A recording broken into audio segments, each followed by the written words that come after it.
Sanchez, and this is our first episode, and we're going to talk about something that's close to everybody's heart, and that is friendship. Friendship. So, Ilang taon na ba tayo magkaibigan? gaano katagal na tayo magkakilala since 2005? 2005. Newly grad ako noong 2005, so pumasok ako doon sa same company that we work. So, we met sa work. We met sa work, and then Together with another our person. birthday celebrant. She will be celebrating her third birthday in heaven. So this is to remember her third birthday in heaven This is to give tribute and honor one of our friends. Kaya pag-usapan namin yung friendship. Kasi paano ba na po yung friendship natin? Yan yung magandang tanong. dahil sa isang Broadway music. Yes, meron kaming Christmas presentation before sa company. We had a Christmas presentation before sa company. That was Christmas of 2005. And then, yung aming friend, common friend, na si N. Ako very close ako dito. Kaklase ko siya in college.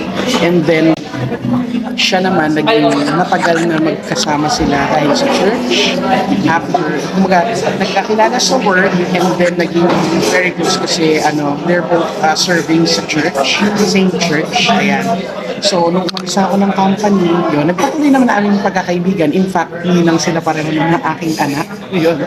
Ayan, so, bakit ba namin naisipan na pag-usapan ng friendship? Kasi, well, sa panahon ngayon, napakaraming kumbaga mga issues surrounding friendships, di ba? At I know for a fact that you will also agree with us na hindi din talaga madaling makahanap ng tunay na kaibigan. Hindi din madaling makahanap ng tao na makakaswak mo. So, simulan natin. Gusto lang namin pag-usapan yung kaibigan namin na sobrang bait. So, bakit siya mabait para sa akin? Ako muna, kasi muna kami naging magkaibigan talaga eh. Kwento ko lang kung paano kami naging magkaibigan. We were classmates in college. Actually, hindi kasi ako hindi ko alam kung hindi ako masyadong friendly or ayaw lang din sa akin, hindi ko akong kaklase. Hindi ko alam. Pero of all people, siya talaga yung naging super close sa class. And then, yun nga, nag-continue yun even when we were working na. So actually, I was the one who invited her to join our company, the same company that Karen and I used to work for. Hindi ko alam yan. Used to work for. Ikaw ang nag-invite sa kanya. Ako ang nag-invite sa kanya, o diba? Meron siyang May trivia. fun fact, diba? And then, wala kasi siyang plano yata magtrabaho pa during that time. So parang lang. Siguro dahil well provided naman siya. So, parang nagpapahinga lang siya after graduation. And then, after that, nung na-invite ko siya, pumasa naman siya. So, nag-work na siya. So, we were in the same department, although different tasks lang. Kumaga siya yung inbound equivalent kung ginagawa ko, and then I'm the outbound equivalent. So, yun. We had the same, kumaga, medyo similar yung tasks, pero ang difference, ako lumalabas, siya office-based.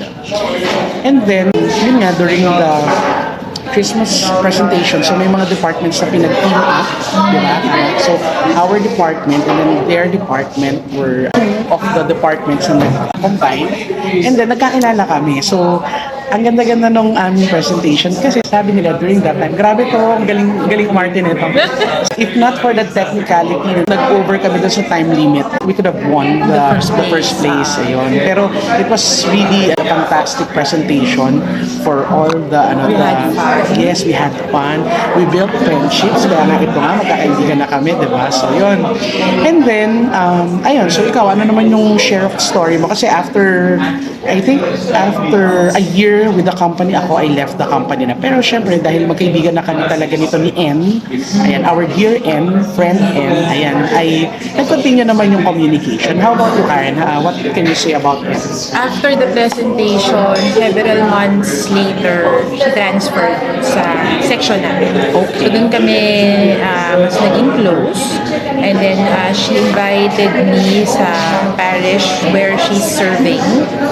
So, dun nagsimula yung parish life ko din.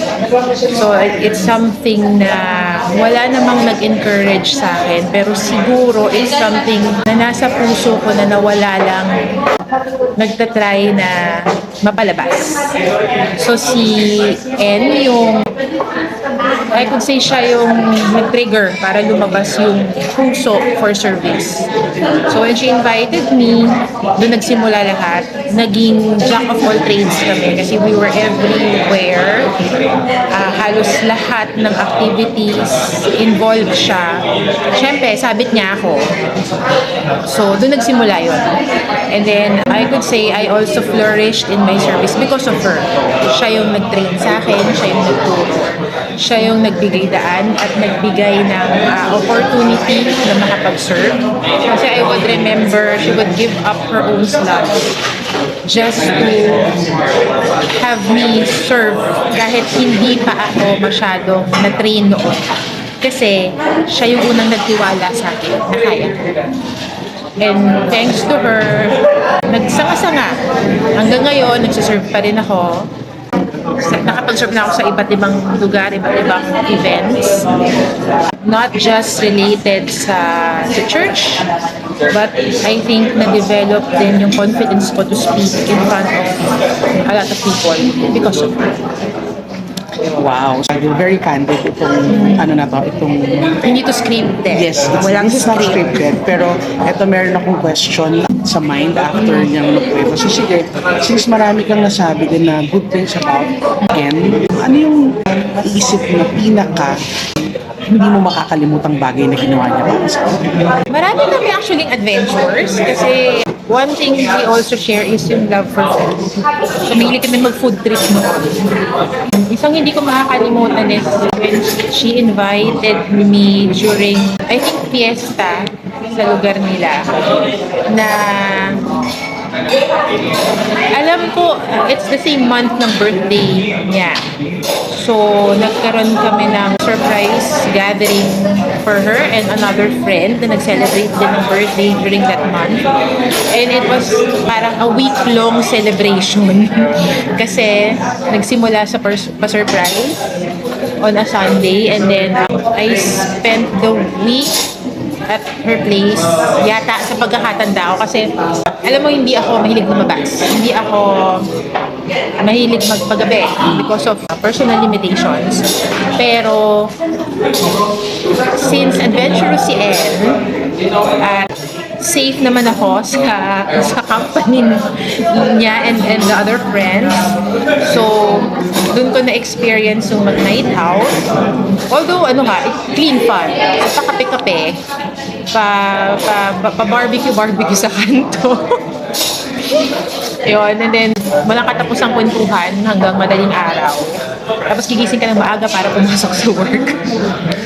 So yun, so parang yun yung first experience ko na sleepover. Yun. Kaya pala memorable kasi first time. First time, oo. Sa kanila pa. Oo. Tapos lagi siya nagluluto. Kasi mahilig siya magluto. So, she makes sure na lahat ng bisita, lahat ng pupunta sa kanila busog. Anli ang food. Yun. Ikaw, anong memorable? So, dahil sumagot siya ng memorable, ako rin, syempre, sasagot ako ng memorable experience ko with her. Marami rin naman, same thing, kasi nga, syempre, naging magkaklase kami. So, syempre, yung college days ko na 4 years, kasama ko siya. Pero yung hindi ko talaga makakalimutan, at sobrang pinagpapasalamat ko sa kanya, at napakalaki ng impact nun was kung ikaw pinag-overnight stay ka niya for how many days? 1 week. 1 week. Ako, I think 2 months sa bahay nila. Kung hindi ako nagkakamali, it's 2 months. 1 month or 2 months. Kasi bakit? May hindi talaga mismo sa main house nila, but they have kasi yung parang extra house na yung actually extra room na pero parang house na rin talaga siya. Yung parang studio unit. Receiving area ang tawag niya doon. Yun, receiving area pala tawag nila doon. Wherein kasi yun yung ginamit din ng ate niya during the time na nag-review, I think, for board exams. So, focused na lang. Although ako, parang nakitulog lang talaga ako kasi during that time, I had training with the call center company that I attended before. So, that was graveyard shift. So, hindi practical na from Makati, uuwi pa ako ng San Mateo Rizal, and then I'll go back for the training. So parang mas maganda na nandun lang ako sa area. Tapos from there, kasi Makati rin yung call center company, BPO. So that was 2005. Ang training nun is every graveyard shift. Tapos yun, when I finished the training, so nakauwi na rin ako ng bahay. Sobra kong chine-cherish kasi kalaki nung naitulong nun sa akin. Dahil during that time, dalawa yung trabaho ko. So the trabaho ko with our company sa daytime. Tapos every weekends, nagko-call center ako nun. So ibig sabihin, 7 days a week ako nagtatrabaho. So kailangan kong itawid yung training na yun na I think 1 month or 2 months para lang makapasok ako. So nakapasok naman ako. And then yun, after minsan ng trabaho ko, pagtapos ko na, ang nangyayari, nakakapagtrabaho pa ako sa call center. After na, nakakakuha ako ng mga shift. So, bakit siya very impactful sa akin? Kasi, being a breadwinner during that time na talagang mahirap gawin, na itawid ko yung pang-araw-araw namin ng family ko at napakalaking tulong nun at ayun yung isang bagay na sobra kong tinatanong-tangan sa kanya at sa kanila, sa buong pamilya nila. Sobrang bait, sobrang generous, sobrang considerate nila for doing that. Kaya sobrang thankful ako sa friendship na yun at sa lahat ng bagay na ginawa niya for me. Yun. Next, ang question naman natin. So, kung sinabi mo kanina na yun nga yung tinuro niya sa'yo about dun sa pagsaserve, is it the legacy that N left with you? I think so. Because when she passed away, nagkataon na it was also Holy Week. So, yun yung time na busy lahat sa church. And everybody was missing her presence kasi alam ng lahat na yung season na yun, siya yung laging nakapunta sa church. So, nung time na yun, nawala siya. Ang laking kawalan. Parang, alam mo yung parang nawala ng overall na nag-check if everything's going smoothly. Yun. So, kaya hanggang ngayon, pag may mga nakakakalungan ako, lagi nilang naaalala yung time na nawala siya. Yung linggong yun. Kung hindi ako nagkakamali, Holy Monday yun. Nung, I think yun yung funeral mass niya. So, parang ang awkward yung feeling na Holy Week, tapos funeral mass yung ano yun eh, naka-ano pa tayo nun eh. No, naka-lockdown. Yeah, lockdown. ECQ. So,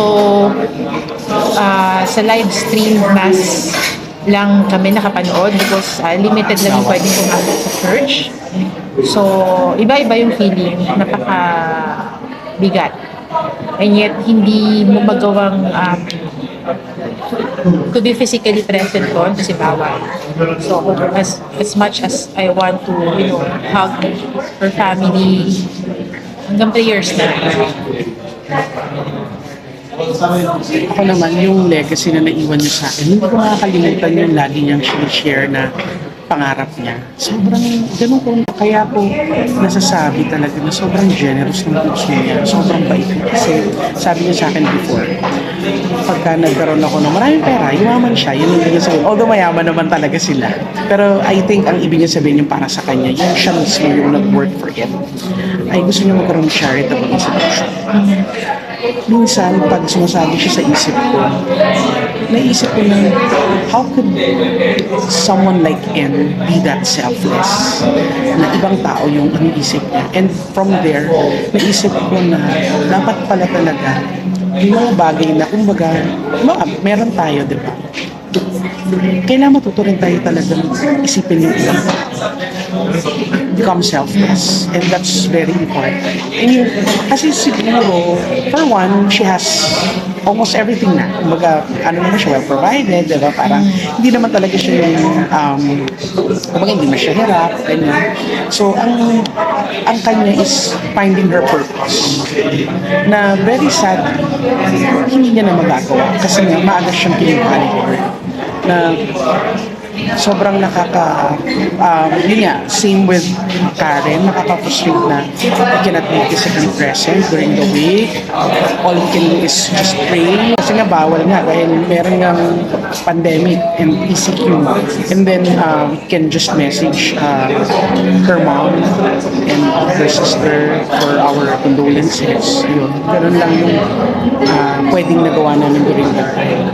Right now, I guess doing this video for her, giving this tribute for her, may signify that we honor her and we want to express our love for this dear friend. Sobrang bait talaga. So, nung time ng Christmas party, aside from dun sa aming presentation, I could remember, may tinawag, kasi may jackpot prize, di ba naalala? May jackpot prize, yes, raffle. Jackpot prize is 10,000 pesos during that time. Nung tinawag yung pangalan for the jackpot prize, tumalon siya, tumalon siya, tapos nag-cheer siya, sobrang siyang saya. Ang saya-saya niya. Tapos takang-taka ako, sabi ko siguro siya yung nanalo. Tapos nung tinatanong siya, oh, bakit? Sabi ko, nanalo, congratulations. Sabi, hindi, ikaw. Ako yung nanalo ng 10,000. And you know what? Bakit siya masaya? Kasi alam niya na during that time, hirap na hirap ako sa family, sa finances and everything. At alam niyang kailangan ko yung pera yun. So, fun fact, at hindi ko to itatago, hindi ko to ikahihiya. Kasi even yung sister ko can attest to this. Meron akong utang sa mga kaibigan ko na worth 11,000 during that time. I mean, March pa lang. Kasi I needed to pay for her tuition para makapag high school siya. Elementary pa lang siya. Wala akong pera. So, kaka-work ko lang, wala akong pera. Ginawa ko, nakutang ako sa mga kaibigan ko from high school, college, hanggang sa nabuko 11,000. So, ibig sabihin, March yun, December pa, hindi pa ako bayad. So, nung nanalo ko nung 10,000 pesos, dinagdagan ko lang ng 1,000 from our bonus, Christmas bonus. Then, I was able to pay off everything. So, ganun ka-memorable yung 2005 na December Christmas party. Kasi, aside from the very good presentation, diba? I won the prize, not because gusto ko ng pera, but because I needed to pay some people na nagtiwala sa akin. At nakita ko, imagine, for others, syempre di ba parang maging masaya sila pag sila nanalo. Pero siya, masaya siya para sa akin na nanalo dahil alam niyang kailangan. Ganun ka-selfless na tao. Kaya, paano hindi mo mamahalin kung kaibigan na sobrang selfless, sobrang loving. Yun. Sige, ikaw, baka meron kang gusto yung mga Well, wala, naalala ko lang yung pagiging pasaway din niya. Okay. Kasi, there was a time na parang pinagbawalan siya ng doctor niya kumain ng favorite niyang taho. Tsaka Bawal instant siya ng noodles. taho because Taho hormonal? is, I think sa hormones. Hormonal. So, and ba, excited pa siya, nagkukwento siya na sinabi, doktor, bawal daw, ganito, ganyan. Pero makikita mo, almusal niya taho. Yun lang. Yun yung mga, I mean, Part of imperfections. tsaka ano naman parang she wants to have a good time. She wants to enjoy life. So, I mean, lahat naman tayo may side na pagiging pasaway. Kahit alam mong bawal, pero Lahat. it wouldn't hurt kung itutuloy pa rin yung kumain ng instant noodles and taho. Oh. Kasi alam ko, naalala ko lang, before she passed, nag-post siya na parang wala siyang tulog. Sobrang wala siyang tulog. Hindi ko alam kung it cost her life, I don't know. Pero parang lagi siyang walang tulog. Tapos parang nag-comment pa ako sa post na yun. Kasi nagulat na lang ako with the news na meron siya nawala. And it's so saddening talaga. Kasi napakakait na tao nito. Minsan tuloy parang gusto ko na maniwala na huwag ka masyado maging mabait kasi maaga mo ko nililod. It was just a joke, pero very inspiring. Tapos, I couldn't say na we lack affirming this person kasi I know naman na deep in our hearts and for sure baon niya rin yun kung nasan man siya nandoon na naging maayos yung friendship, yung communication. Hindi man super parate pero alam mo yung pag nagkita kayo, alam mo yung magkaibigan kayo. So, ano nga ba yung mga qualities ng isang mabuting kaibigan, Karen, para sa iyo? Someone na alam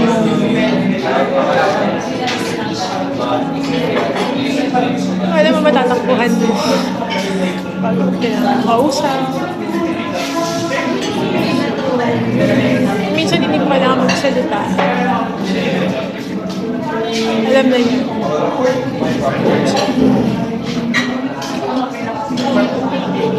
So, si Ellen someone, yung magkasama kasi kami, anything under the sun,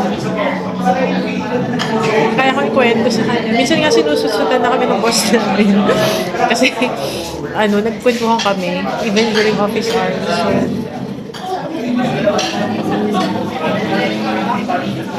So, nakakamiss lang.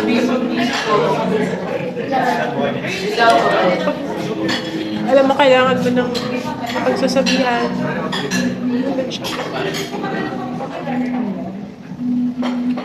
So, isang huling pag-uusap namin actually, may tinanong ako sa kanya about our church service. Sabi niya sa akin, sige, babalikan kita. Siguro may i-check siya or something. Fortunately, hindi niya ako nabalikan. So, yun yung huli namin pag-uusap.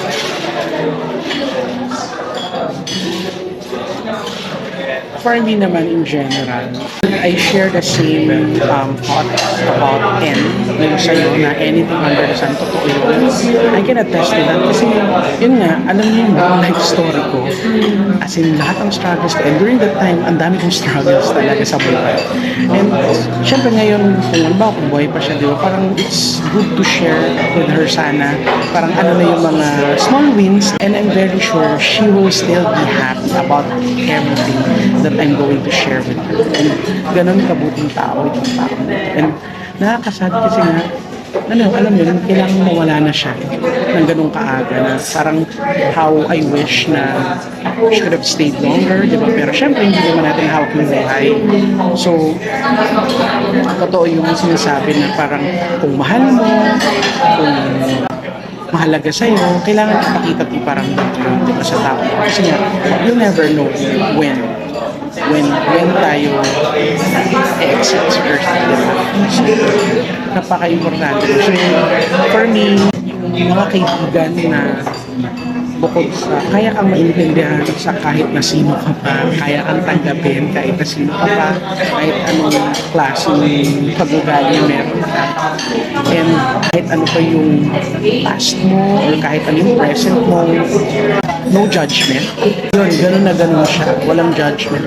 And at the same time, hindi ka rin naman ito tolerate kung masasama yung ginagawa mo or masasama yung isip mo.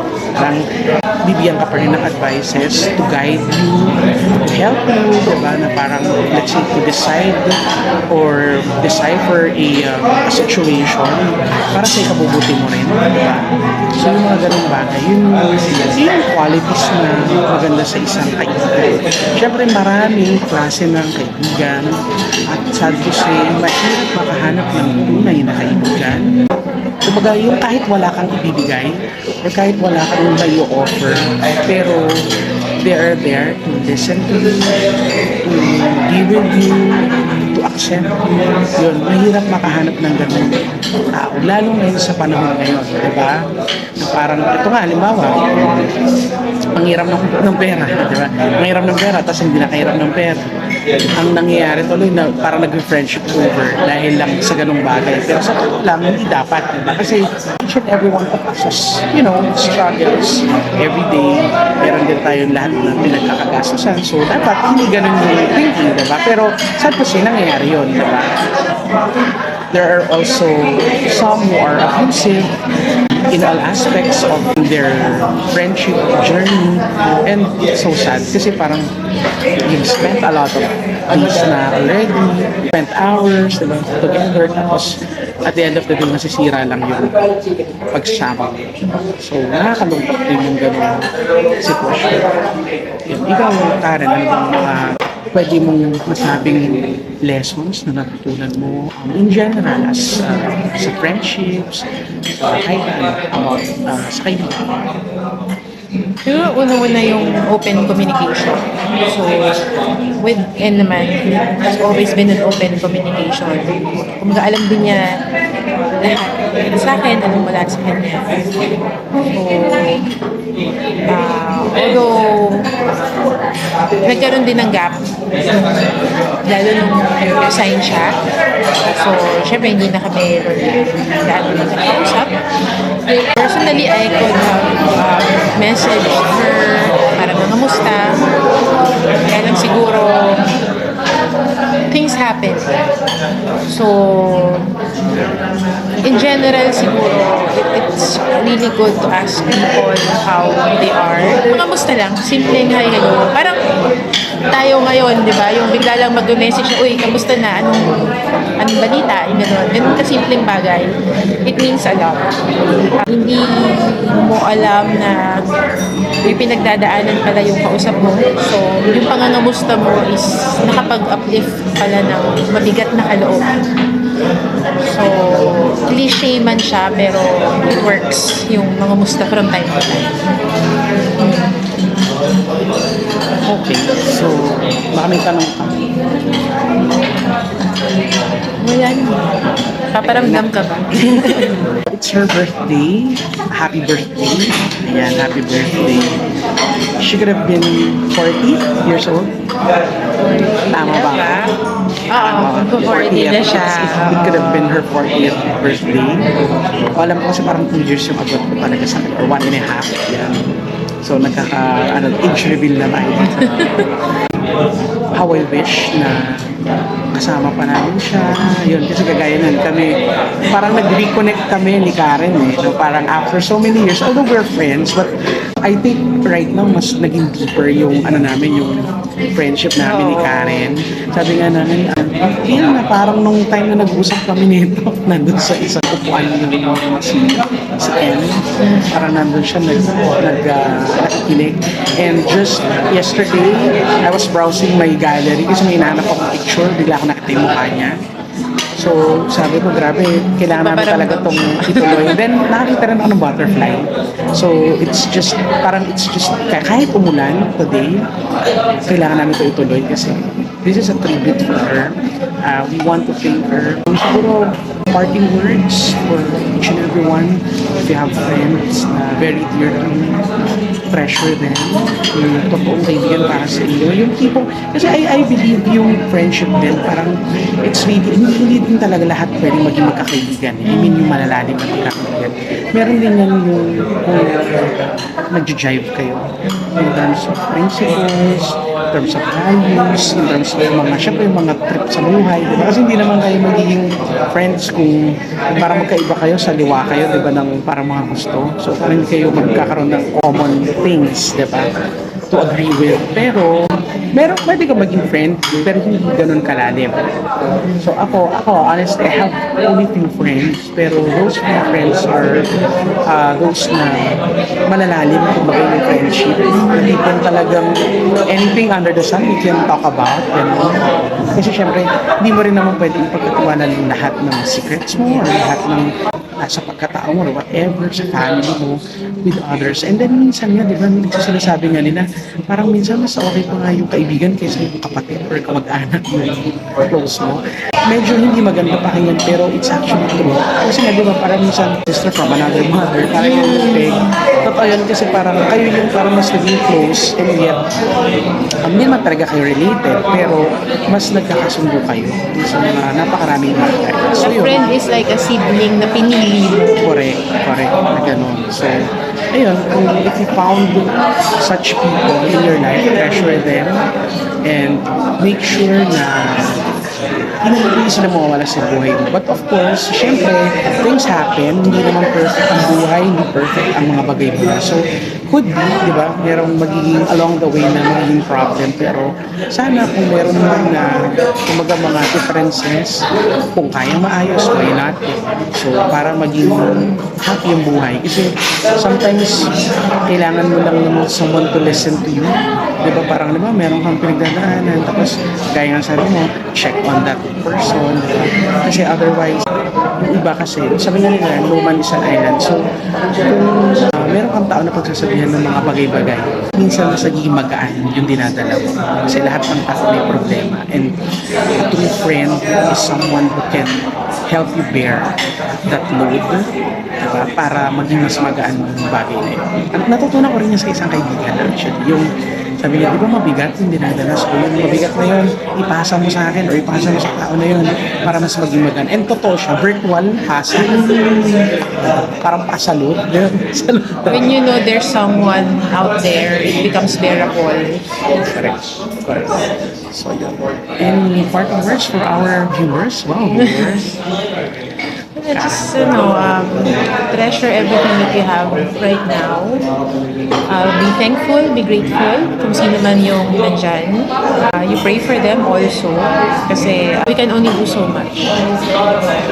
So just be there, be a friend, be a sibling, be an angel. Yung memories niya talaga sobrang cherish talaga forever. Kasi kinukwento ko pa rin nga siya sa anak ko. Sabi ko, you know what, Nak? You have this ninang na ganito, ganyan. Kinukwento ko talaga siya. Kasi I want her memories to live on. Kasi sabi ko parang sobrang buti talaga ng puso niya. Ito sobrang generous na nakakalungkot na mawala ang isang tao na katulad niya. Sobrang it's really a big loss. Ganun talaga. And pareho sa amin yung dalawa ni Karen, may impact ng tao. And I'm sure hindi lang sa amin dalawa. Maraming tao. Maraming nagmamahal sa Maraming kanya. kabataan. Maraming kaibigan. Siyempre, nangunguna na lang yung family members na nasa-support ever makaabot to sa mom and ate niya ni En.